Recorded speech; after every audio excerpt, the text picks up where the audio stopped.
Hello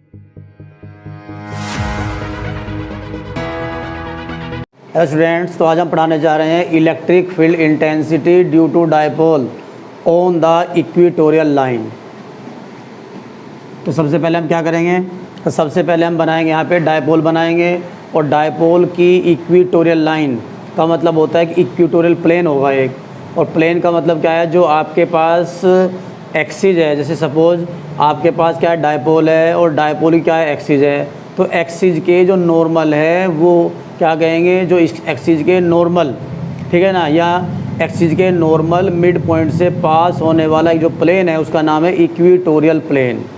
ठीक है, उस प्लेन में अगर एक लाइन ड्रॉ कर दें तो उस लाइन का नाम क्या है, उस लाइन का नाम है यहाँ पे इक्वेटोरियल लाइन, या सिंपल भी हम कह सकते हैं। कैसे, देखो एक आपके पास एक्सिस है, ठीक है ना, अगर हम क्या करेंगे कि एक्सिस के नॉर्मल, ठीक है ना, एक्सिस के नॉर्मल मिड पॉइंट से जाने वाली जो लाइन होगी उस लाइन का नाम होगा इक्वेटोरियल लाइन।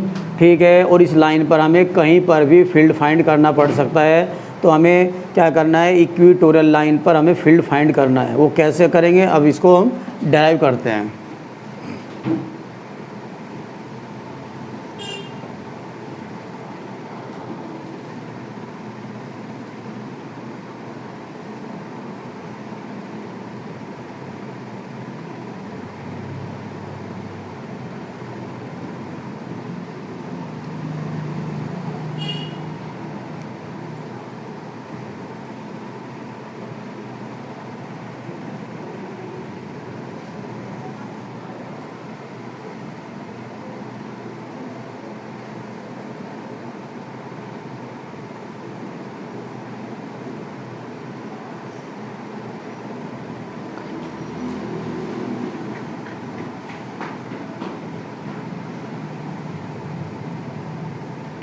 तो देखो ये डायग्राम बना रहा हूँ मैं। इस डायग्राम में आप देख रहे हैं कि देखो minus Q and plus Q. तो minus Q and plus Q से मिले क्या बना, एक डायपोल बना। तो डायपोल का मीनिंग क्या है यहाँ पे, कि दो चार्ज आपके वैल्यू में, मतलब अमाउंट में इक्वल होने चाहिए। ठीक है, और दोनों चार्ज अपोजिट होने चाहिए, और उनके between distance very very short होने चाहिए। तो ये डायपोल बना। अब डायपोल का मतलब क्या है, यहाँ पे minus Q and plus Q को ज्वाइन करने वाली लाइन का नाम क्या है, यहाँ पे है एक्सिस। तो इसका मतलब minus Q and plus Q, ये इसकी एक्सिस हो गई। देखो ये वाली एक्सिस हो गई। इस एक्सिस पे हमने क्या लिया, जो डायपोल हमारे पास है इसका ये मिड पॉइंट है। आपका मिड पॉइंट यहाँ पे होगा। तो मिड पॉइंट से पास होने वाली लाइन जो आपका एक्सिस के नॉर्मल है इसका नाम है इक्वेटोरियल लाइन। ठीक है, तो यहाँ टॉपिक क्या बना, इलेक्ट्रिक फील्ड इंटेंसिटी, ठीक है ना, ऑन द इक्वेटोरियल लाइन। तो यहाँ पे ना इलेक्ट्रिक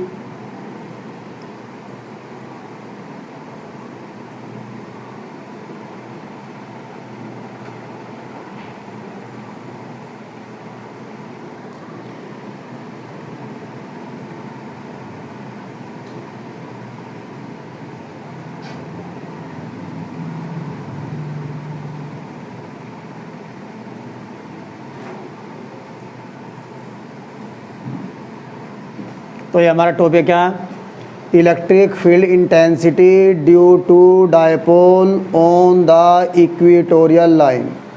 अब इक्वेटोरियल लाइन का मतलब क्या बताया मैंने आपको, ये हमारे पास डायपोल है, डायपोल की ये एक्सिस है, एक्सिस मतलब माइनस क्यू प्लस क्यू को ज्वाइन करने वाली लाइन ये वाली, और इसके नॉर्मल लाइन ड्रॉ कर दी मैंने मिड पॉइंट से पास होने वाली। इस लाइन का नाम है इक्वेटोरियल लाइन। तो इस पर आपको क्या फाइंड करना है, इस पर आपको इलेक्ट्रिक फील्ड फाइंड करना है। आप यहाँ फाइंड करें, यहाँ फाइंड करें, यहाँ पे फाइंड करें। ये तो खैर ये तो क्या एक्सिस पे आ जाएगा, ठीक है ना, एक्सिस से ऊपर यहाँ फाइंड कर सकते हैं, लेकिन हमें क्या करना है, अभी एक्सिस पे नहीं करना है, एक्सिस से ऊपर या नीचे करना है। यहाँ फाइंड करें, यहाँ पे करें, यहाँ पे करें, यहाँ पे कहीं भी फाइंड कर सकते हैं। तो हमने एक पॉइंट सेलेक्ट कर लिया, सपोज दैट मैंने ये पॉइंट सेलेक्ट कर लिया P, मुझे इस पॉइंट पर इलेक्ट्रिक फील्ड इंटेंसिटी फाइंड करनी है, ठीक है ना, ड्यू टू डायपोल। तो मैंने क्या किया, आप देखो इसको ज्वाइन करेंगे।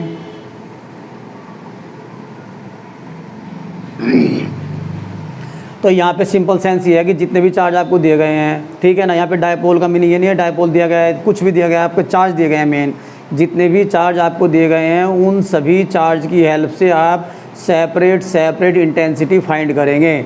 और क्योंकि आपको ऑलरेडी आपको पता होगा कि सिंगल चार्ज की हेल्प से इंटेंसिटी फाइंड करना क्या फॉर्मूला है। तो जितने भी चार्ज आपको दिए गए हैं उन सभी चार्ज की वजह से सिंगल चार्ज की वजह से आप सेपरेट इंटेंसिटी फाइंड कर लें और इंटेंसिटी फाइंड कर लें। इंटेंसिटी में डायरेक्शन होती है, डायरेक्शन शो कर दें और फिर मैंने बता रखा आपको डायरेक्शन के अकॉर्डिंग उन्हें ऐड सब्ट्रैक्ट होगा।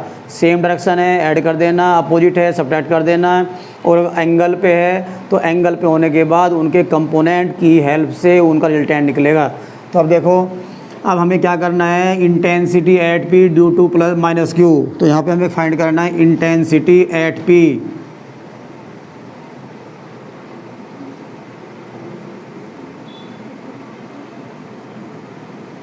ये हो गया आपका intensity at P due to minus Q, मतलब माइनस क्यू की वजह से आपको पी पर इंटेंसिटी फाइंड करनी है। तो पहले तो लिखिए फॉर्मूला क्या होता है। तो फॉर्मूला क्या है, E minus Q is equal to 1/4 pi epsilon naught के इंटू यहाँ पे क्यू अपॉन में क्या आएगा, आर आएगा। और आर का मतलब कौन है, डिस्टेंस। कौन सी, जिस चार्ज की हेल्प से ले रहे हैं और जहाँ पे ले रहे हैं वो डिस्टेंस आएगी। तो यहाँ से लेके यहाँ तक कितनी है, ए, यहाँ से कितनी है, ए, तो ये ए और ए टू हो गई। और हमेशा मिड पॉइंट से डिस्टेंस चेक होती है, तो यहाँ से और ये मिड पॉइंट से ये आप आर माने। अगर ये आपके पास ए है और ये आपके पास है तो ये कितनी बनेगी, तो ये बनेगी √a² प्लस के r²। तो ऐसे ही सेम ये बनेगी, ये बनेगी √a² प्लस के r², ये बनेगी। ठीक है, तो अब हम यहाँ पे क्या लगाना चाहिए, यहाँ पे डिस्टेंस कौन सी आएगी, हम किसकी हेल्प से ले रहे हैं, माइनस क्यू की वजह से ले रहे हैं। और कहाँ पे ले रहे हैं, हम पी पर ले रहे हैं। तो माइनस क्यू से पी तक की डिस्टेंस आएगी। तो यहाँ ए से पी तक की डिस्टेंस कितना हुआ, ए पी, यहाँ पे आएगा ए पी का स्क्वायर आएगा, ये ध्यान रखना है। अब हमें क्या करना है, equal to 1/4 pi epsilon naught के इंटू में कितना आएगा, यहाँ पे क्यू। ए पी की वैल्यू क्या है, देखो ये √ कितना है, √ ये है r² प्लस के a² का भी होल स्क्वायर। और उसके बाद क्या आएगा, उसके बाद यहाँ पे आएगा ये E minus Q is equal to 1/4 pi epsilon naught के into Q upon r² plus a², ये आ जाएगा। तो यहाँ से क्या हट जाएगा, यहाँ से आपका √ जो है वो हट जाएगा आपका स्क्वायर होने की वजह से। तो ये आपका e की माइनस क्यू की वैल्यू आपकी आ गई। ठीक है, अब आप देख रहे हैं लेकिन इसमें ये वैल्यू है ओनली। तो हमें पता है कि जो इलेक्ट्रिक फील्ड होता है उसमें डायरेक्शन भी होती है, और जब आपका इलेक्ट्रिक फील्ड होता है तो उसमें डायरेक्शन भी होती है। तो आप डायरेक्शन भी शो करनी पड़ेगी, जहाँ पर फाइंड करना है वहाँ पर डायरेक्शन भी शो करनी पड़ेगी। तो इसका मतलब कहाँ पे, पी पर डायरेक्शन शो करनी पड़ेगी। तो मैंने बता रखा है due to minus Q towards the minus होती है और due to plus Q away from the plus होती है। ये आपको ध्यान रखना होता है कि the direction of the intensity due to minus Q towards the minus Q.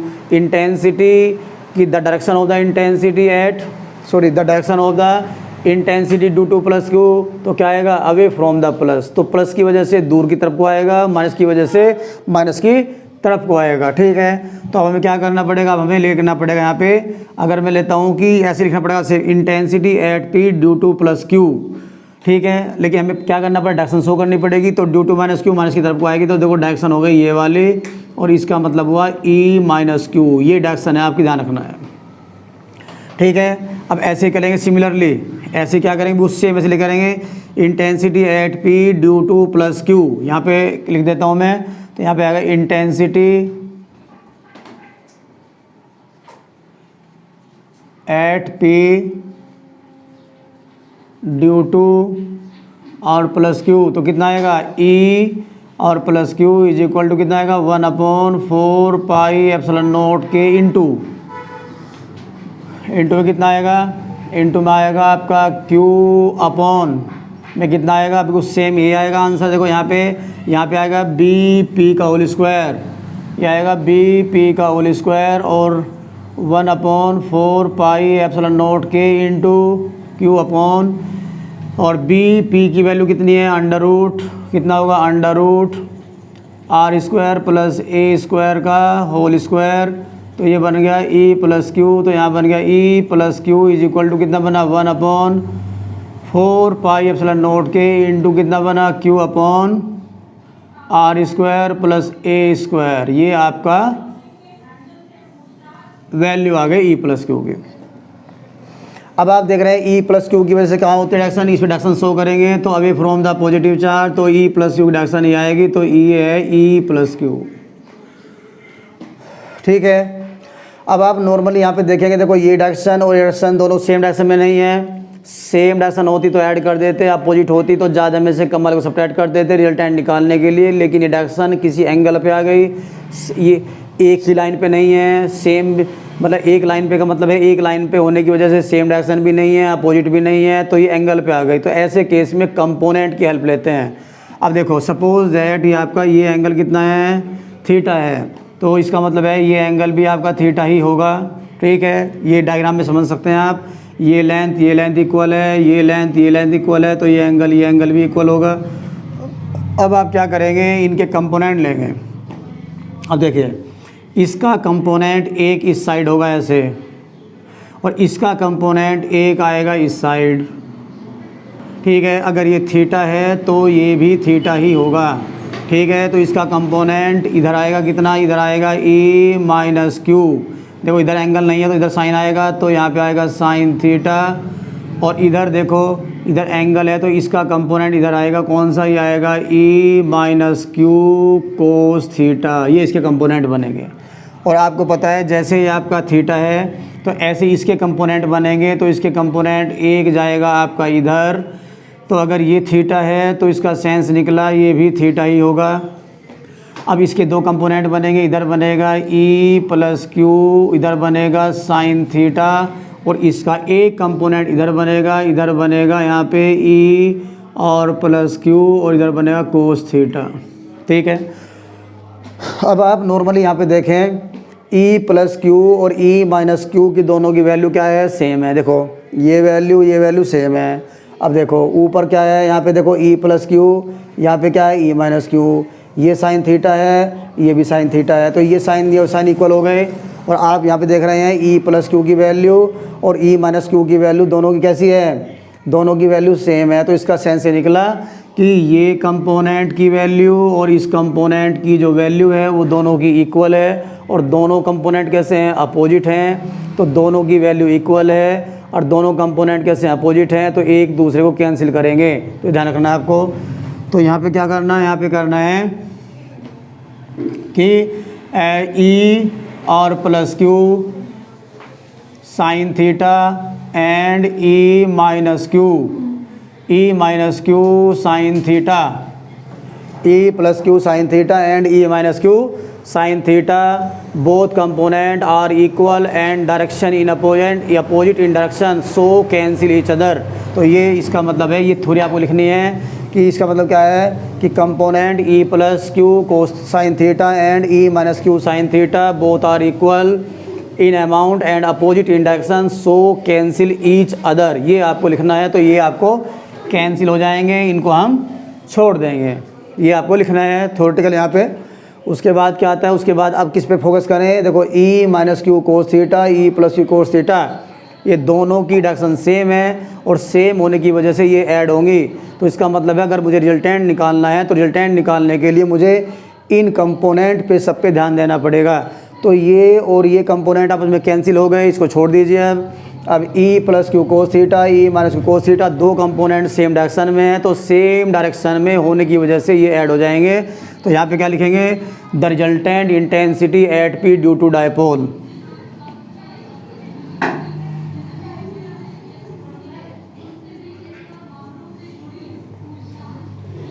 Eight P due to dipole, तो हमें ये लिखना पड़ेगा। और इसको लिखने के लिए हमें क्या करना है, इसके हमें करना है यहाँ पे E इज इक्वल टू लिखना पड़ेगा E माइनस क्यू। तो हमें क्या करना है, the resultant intensity at P due to dipole. तो हमें क्या करना है, देखो ये दोनों कंपोनेंट सेम डायरेक्शन में है, तो इसका मतलब है हम इन्हें ऐड करेंगे। तो ऐड करने के देखो E is equal to E plus E minus Q cos theta, E plus Q यहाँ पे कितना है कोस थीटा। तो आप देख रहे हैं जो डायग्राम आपका बना हुआ है, जो वैल्यू के पास सामने वैल्यू लिखी है, देखो ई प्लस क्यू की वैल्यू और ई माइनस क्यू की वैल्यू क्या है, सेम है। तो दोनों की वैल्यू सेम होने की वजह से क्या हो सकता है, देखो अब यहाँ पे क्या है, ये वैल्यू और ये वैल्यू सेम है, तो देखो ये भी कोस थीटा है, ये भी कोस थीटा है, तो हम इसको कैसे लिख सकते हैं? हम इसको इस तरह से लिख सकते हैं ई और is equal to E minus Q, ठीक है ना, और जो है कोस थीटा लिख सकते हैं, या हम इसे लिख सकते हैं ई 2e plus Q cos theta भी लिख सकते हैं, चॉइस है हमारी, क्योंकि हमें पता है ई माइनस क्यू की वैल्यू और ई प्लस क्यू की वैल्यू दोनों की इक्वल है। तो अब मुझे क्या करना है? बस इनकी वैल्यू पुट कर दीजिए और सोल्व करना है मुझे। अब यहाँ पे कैसे? अब देखो ये E is equal to 2e minus Q की वैल्यू पुट कर दीजिए, कितनी है? ये है आपकी 1/4 पाई एप्सिलॉन नॉट के into Q upon under root नहीं है sorry R square plus A square, और इंटू में क्या है? Cos theta. अब यहाँ पे कोस थीटा की वैल्यू पुट कर दीजिए आपके डायग्राम से। Cos theta base upon hypotenuse क्या बनेगा? A upon this. तो ये कोस थीटा की वैल्यू डायग्राम से निकाल दीजिए, तो ये बनेगा ए अपॉन कितना बनेगा? अंडर रूट ए स्क्वायर या आपका R square plus A square. तो ये बनेगा आपका ई इज इक्वल टू 2QA और अपॉन में क्या बनेगा? 4 पाई एप्सिलॉन नॉट के इंटू ये बनेगा R square plus A square की पावर, देखो इसकी पावर कितनी है? 1, इसकी पावर कितनी है? 1/6। तो हमने क्या कहा? यहाँ पे हमारा फॉर्मूला बना, तो यहाँ पे क्या है? 2QA क्या होता है? डायपोल मोमेंट होता है, 2QA डायपोल मोमेंट। तो हमें यहाँ पे क्या करना पड़ेगा? इसकी जगह लिखना पड़ेगा P, तो यहाँ बनेगा E is equal to 1/4 pi epsilon naught के इंटू P अपॉन कितना बनेगा? ये बनेगा R square plus A square की पावर 3/2। हमारा फॉर्मूला ये बना, ठीक है। अब मैं इसमें ये फॉर्मूला भी हमारा हो सकता है, इसे भी हम छोड़ सकते हैं, लेकिन अगर मैं इसमें थोड़ा मॉडिफिकेशन करता हूँ तो R greater than A if, तो क्या होगा? Then R square greater than A square. देखो आर ग्रेटर देन ए लिखा मैंने यहाँ पे, तो इसका मतलब है R square greater than A square. तब मैं ए स्क्वायर को आर स्क्वायर के कंपेयर में नेगलेक्ट कर सकता हूँ, तो तब फॉर्मूला ये बनेगा E is equal to 1/4 pi epsilon naught के इंटू पी अपॉन, अब देखो ए स्क्वायर है यहाँ पे, इसको नेगलेक्ट कर देंगे तो यहाँ पे कितना है? 3/2, इस 2 से ये 2 कैंसिल होगा तो 3 बचेगा, तो ये बचेगा आर क्यूब। तो आपका फॉर्मूला ये बचेगा। तो आपकी चॉइस है ये यहाँ तक लिखें, लेकिन कब? जब इसे ऐसा माने इसमें, अगर ऐसा नहीं मानते हैं तो तब फॉर्मूला यहाँ तक रहेगा आपका, ठीक है। तो ये हमारा बना electric field intensity due to dipole on the equatorial line पे हमारा इंटेंसिटी का फॉर्मूला, या तो आप इसे लिखें और अगर ये माने तो इसे लिखें। अब इसमें क्या होता है? डायरेक्शन होती है, तो आपको पता है डायरेक्शन क्या है। देखो दोनों डायरेक्शन इधर को है, तो इसका मतलब रिजल्टेंट भी इधर को ही होगा, तो the direction of the resultant किधर को हो जाएगी? ओ से किधर होगी? ए की तरफ को होगी। मतलब जो इन दोनों का रिजल्ट आएगा उसकी डायरेक्शन भी इधर को ही होगी। तो इसका मतलब है हम इसको कैसे लिखना है? इसको लिखना है O to A, तो ये बनेगी OA, मतलब O से A की तरफ, मतलब O से A की तरफ बनेगी डायरेक्शन, इधर को बनेगी डायरेक्शन। तो इसमें ये इसका वैल्यू हो गई और डायरेक्शन है OA, O से A की तरफ। तो ये हमारा formula electric field intensity due to dipole on the equatorial line, ये हमारा कंप्लीट हुआ। That's all.